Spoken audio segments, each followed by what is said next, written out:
નમસ્કાર, હું રાજ. આપ જોઈ રહ્યા છો સ્પાર્ક ટુડે ન્યૂઝ. સમાચાર છોટાઉદેપુરથી મળી રહ્યા છે.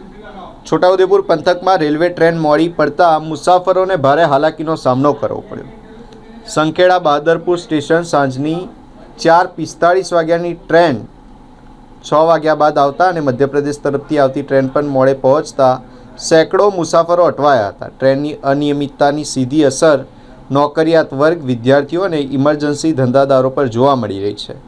ટેકનિકલ ખામીને કારણે ટ્રેન મોડી પડી હોવાની માહિતી સામે આવી છે.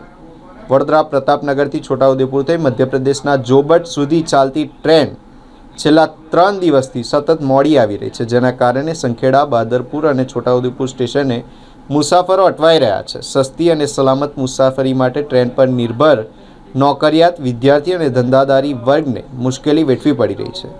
રેલવે વિભાગના જણાવ્યા અનુસાર પ્રતાપનગર અને જોબટ સ્ટેશને એન્જિન આગળ પાછળ કરવાની પ્રક્રિયા તથા SLRની અછતને કારણે વિલંબ થઈ રહ્યો છે.